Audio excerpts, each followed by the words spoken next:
समुद्र लांघने का परामर्श, जाम्बवंत का हनुमान जी को बल याद दिलाकर उत्साहित करना। रामचरितमानस का प्रसंग है।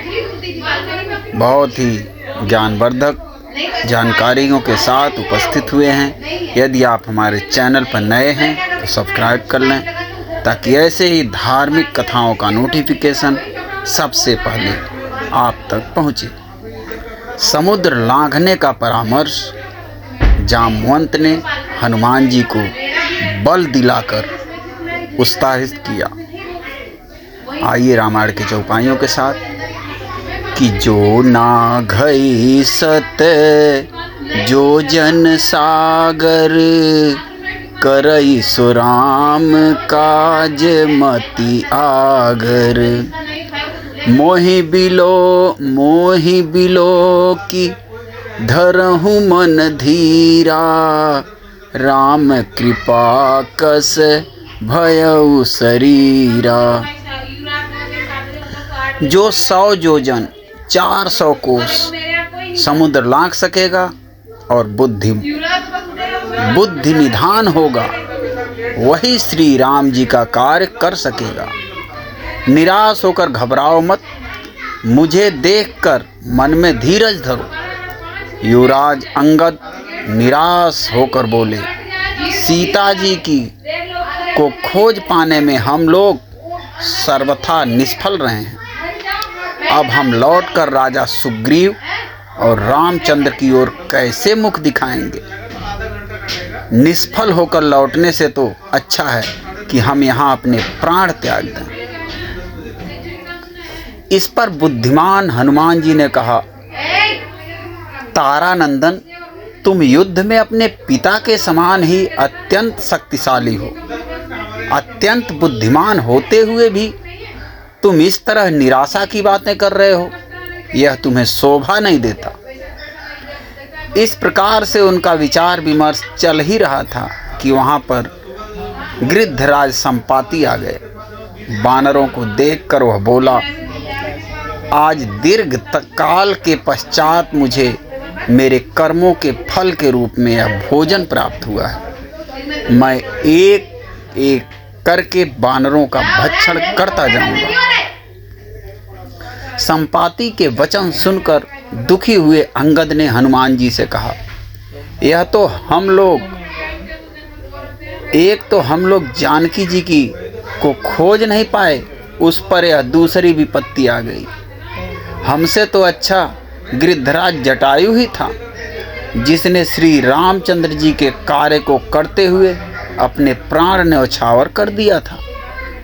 अंगद के मुख से जटायु का नाम सुनकर संपाति ने आश्चर्य से कहा, जटायु तो मेरा छोटा भाई है, तुम उसके विषय में मुझे पूरा हाल कहो। अंगद से जटायु के विषय में पूरा हाल सुनकर संपाति बोला, बंधु, तुम सीता जी की खोज करने जा रहे हो। मैं इस विषय में जो भी जानता हूँ वह तुम्हें बताता हूँ, क्योंकि रावण से मैं अपने छोटे भाई जटायु का प्रतिशोध लेना चाहता हूँ, परंतु वृद्ध और दुर्बल होने के कारण रावण का वध नहीं कर सकता। इसलिए मैं तुम्हें उसका पता बताता हूँ। सीता जी का हरण करने वाला रावण लंका का राजा है और उसने सीता जी को लंकापुरी में ही रखा है, जो यहाँ से 100 योजन 400 कोस की दूरी पर है और इस समुद्र के उस पार है। लंकापुरी में बड़े भयंकर सुभट पराक्रमी राक्षस रहते हैं। लंकापुरी एक पर्वत के ऊपर स्वर्ण निर्मित नगरी है, जिसका निर्माण स्वयं विश्वकर्मा ने किया था। उसमें बड़ी सुंदर ऊंची मनोरम स्वर्ग निर्मित अट्टालिकाएं हैं।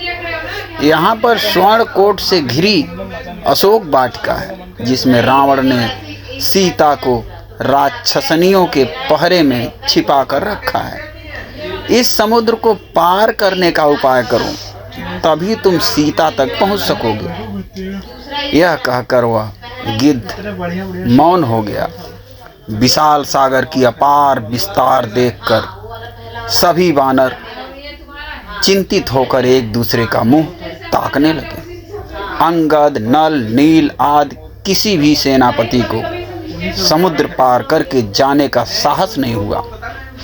उन सबको निराश और दुखी देखकर वृद्ध जामवंत ने कहा, हे पवन पुत्र, तुम इस समय चुपचाप क्यों बैठे हो? तुम तो वानर राज सुग्रीव के समान पराक्रमी हो। तेज और बल में तो राम और लक्ष्मण की भी बराबरी कर सकते हो। तुम्हारा वेग और विक्रम पक्षीराज गरुड़ से किसी भी भांति कम नहीं है, जो समुद्र में से बड़े बड़े सर्पों को निकाल लाता है। इतना अतुल बल और साहस रखते हुए भी तुम समुद्र लांघ कर जानकी जी तक पहुंचने के लिए तैयार क्यों नहीं होते? तुम्हें तो समुद्र या लंका में मृत्यु का भी भय नहीं है, क्योंकि तुम्हें देवराज इंद्र से इच्छा मृत्यु का वर प्राप्त है। जब तुम चाहोगे तभी तुम्हारी मृत्यु होगी, अन्यथा नहीं। तुम केसरी के क्षेत्रज्ञ और वायुदेव के औरस पुत्र हो, इसीलिए उन्हीं के सदृश तेजस्वी और अबाध गति वाले हो। हम लोगों में तुम ही सबसे अधिक साहसी और शक्तिशाली हो। इसलिए उठो और इस महासागर को लांघ जाओ। तुम ही इन निराश वानरों की चिंता को दूर कर सकते हो। मैं जानता हूँ इस कार्य को केवल तुम और अंगद दो ही व्यक्ति कर सकते हो, पर अंगद अभी बालक है।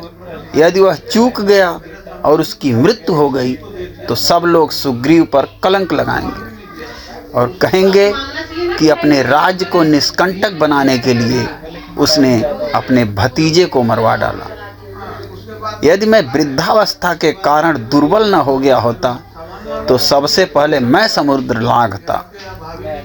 इसलिए हे वीर, अपनी शक्ति को समझो और समुद्र लांघने को तत्पर हो जाओ।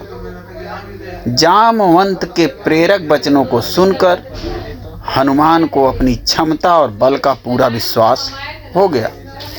अपनी भुजाओं को तानकर हनुमान ने अपने सशक्त रूप का प्रदर्शन किया और गुरुजनों से बोले, आपके आशीर्वाद से मैं मेघ से उत्पन्न हुई बिजली की भांति पलक मारते निराधार आकाश में उड़ जाऊंगा। मुझे विश्वास हो गया है कि मैं लंका में जाकर अवश्य विदेह कुमारी के दर्शन करूंगा।